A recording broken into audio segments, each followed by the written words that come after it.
अऊज़ु बिल्लाहि मिनश्शैतानिर्रजीम बिस्मिल्लाहिर्रहमानिर्रहीम। मुअज़्ज़ज़ सामाईन, अस्सलामु अलैकुम वरहमतुल्लाहि वबरकातुहू। आज आपकी खिदमत में बिस्मिल्लाह आसान तरतीलुल कुरान का सबक नंबर 8 हाजिर खिदमत है। उम्मीद है पिछले तमाम असबाक से आपने भरपूर फ़ायदा हासिल किया होगा। अल्लाह ताला से आजिज़ाना दुआ है कि वो मुझे बहुत आसान तरीक़ पर इल्म तजवीद सिखाने की तौफ़ीक दे और हम सब को सीखने, याद रखने और अमल करने की तौफ़ीक दे, आमीन। ताकि हम अल्लाह ताला का प्यारा कलाम कुरान करीम बहुत खूबसूरती से और तरतील से पढ़ सकें, आमीन। आइए आज का सबक शुरू करते हैं। आज की वीडियो में हम हर्फ ज़ाद की ज़रूरी वज़ाहत करेंगे। ज़ाद ये एक मुश्किल हर्फ है, इसको अदा करना आसान नहीं है।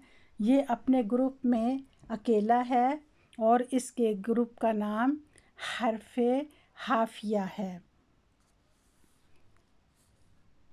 इसके मखरज पर गौर करें तो पता चलेगा कि जब हाफ़तुल लिसान यानी ज़बान की मोटाई ऊपर की दाईं या बाईं जानिब की दाढ़ों से टकराती है तो इस हर्फ की अदायगी होती है।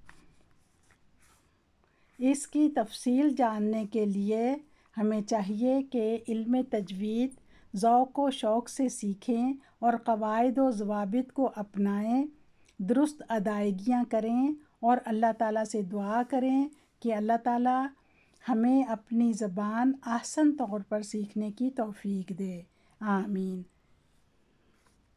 अब इस हर्फ की हम वज़ाहत उसकी सिफ़ात के ज़रिए करेंगे। हर्फ ज़ाद में जो सिफ़ात पाई जाती हैं उसमें है जहर, रिख्वा, इस्तिग़ला, इत्तिबाक़, इस्मात और इस्तिताला। और हर्फ ज़ा में जहर, रिख्वा, इस्तिग़ला, इत्तिबाक़ और इस्मात पाया जाता है। और हर्फ दाल में जहर, रिख्वा, इस्तिफ़ाल, इन्फ़िता और इस्मात पाया जाता है। तो अब हमने ये देखना है कि हर्फ ज़ाद जो है अपनी सिफ़ात की वजह से किस हर्फ के मुशाबे पढ़ना चाहिए। दाल के मुशाबे पढ़ना चाहिए यानी ज़ाद, या इसको ज़ा के मुशाबे पढ़ना चाहिए यानी ज़ाद। तो इसके लिए हमें इसकी सिफ़ात पर बारी बारी नज़र डालनी पड़ेगी। नंबर 1 इसमें है जहर। अगर हम जहर को देखें तो इसका मतलब है बुलंदी, यानी ऐसे हुरूफ जिनकी अदायगी में बुलंदी हो। ये अपने मखरज में ताकत से ठहरें और ताकत से ही अदा किए जाएं। इसमें ज़ाद, ज़ा, दाल, ज़ाल और ज़ा पाई जाती है। नंबर 2 रिख्वा। रिख्वा के माने नरमी के हैं। ये हुरूफ नरमी से अपने मखरज में ठहरते हैं और सांस जारी रहता है। इसमें ज़ाद, ज़ा, दाल, ज़ाल और ज़ा पाया जाता है। नंबर 3 इस्तिला। इस्तिला का मतलब है बुलंदी चाहना। इनकी अदायगी में ज़बान तालु से लगती है। इन हुरूफ को हुरूफ़े मुस्तालिया भी कहते हैं और ये मुफ़ख़म हुरूफ हैं। इन्हें हम तफ़ख़ीम से पढ़ते हैं। इसमें ख़ा, स्वाद, ज़ाद, ग़ाइन, ता, क़ाफ़ और ज़ा शामिल हैं। इसके मजमुआ को खुस्सा, ज़ाग़तिन और क़िज़ भी कहा जाता है। अब है इस्तिफ़ाल। ये इस्तिला के बरअक्स है। इन हुरूफ की अदायगी में ज़बान तालु से नहीं टकराती। اس لیے باریک یعنی ترقیق سے ادا کیے جاتے ہیں۔ یعنی یہ حرف استفعال جو ہیں یہ استعلاء کے بالکل برعکس ہیں، اور استفعال جو ہے یہ دال حرف میں پایا جاتا ہے، جبکہ حرف ضا اور ضاد میں استعلاء پایا جاتا ہے۔ اتباق، ان حروف کو ادا کرتے ہوئے زبان کا درمیانی حصہ اوپر تالو کے ساتھ کچھ دیر کے لیے چپک جاتا ہے، اس لیے وہ تفخیم سے پڑھے جاتے ہیں اور مفخم حروف کہلاتے ہیں۔ مثلاً صاد، ضاد، طا، ظا۔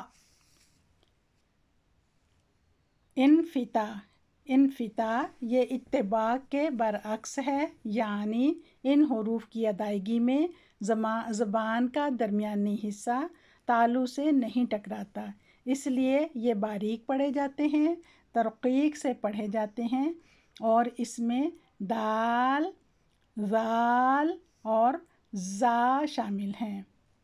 استطالہ، اس کا مطلب ہے لمبا کرنا۔ یہ صفت صرف ضاد میں پائی جاتی ہے۔ ضاد کی ادائیگی میں آواز مخرج کے ابتدا سے لے کر اس کی انتہا تک پھیل جاتی ہے۔ کیونکہ حرف ضاد کا مخرج طویل ہے اور آواز دائیں یا بائیں جانب کی داڑھوں سے نکل کر سامنے کے 2 دانتوں تک آتی ہے، اس طوالت کی وجہ سے اسے استطالہ کہتے ہیں، اور یہ صرف حرف ضاد میں پائی جاتی ہے۔ اس سے پتہ چلا کہ حرف ضاد اور ظا میں 5 صفات مشترک ہیں۔ یہ دونوں مفخم حروف ہیں اور اپنے اپنے مخرج سے طاقت کے ساتھ نکلتے ہیں، ان میں بلندی پائی جاتی ہے۔ صرف حرف ضاد اپنی صفت استطالت اور مخرج الگ ہونے کی وجہ سے حرف ضا سے کچھ مختلف ہے، باقی تمام خصوصیات دونوں حروف کی ایک سی ہیں۔ یعنی 80% حرف ضا جو ہے وہ حرف ضاد کے مشابہ ہے، جبکہ دال میں جو صفات پائی جاتی ہیں ان میں 2 صفات ایسی ہیں جو ترقیق سے پڑھے جانے والے حروف کی ہیں، جس کی وجہ سے دال مرقق حرف ہے اور باریک پڑھا جاتا ہے، اس لیے ضاد کو دال کے مشابہ پڑھنا درست نہیں ہے۔ اس سے نتیجہ نکلا کہ حرف ضاد کو ضا کے مشابہ پڑھنا چاہیے، دال کے مشابہ نہیں پڑھنا چاہیے۔ یعنی اس کو آپ ضاد کہہ سکتے ہیں، لیکن اس کو ضاد کہنا درست نہیں ہے۔ امید ہے سب کو اچھی طرح سمجھ آ گئی ہوگی۔ اس ویڈیو میں بس اتنا ہی۔ انشاءاللہ اگلی ویڈیو میں جزم یعنی سکون اور قلقلہ پر بات کریں گے۔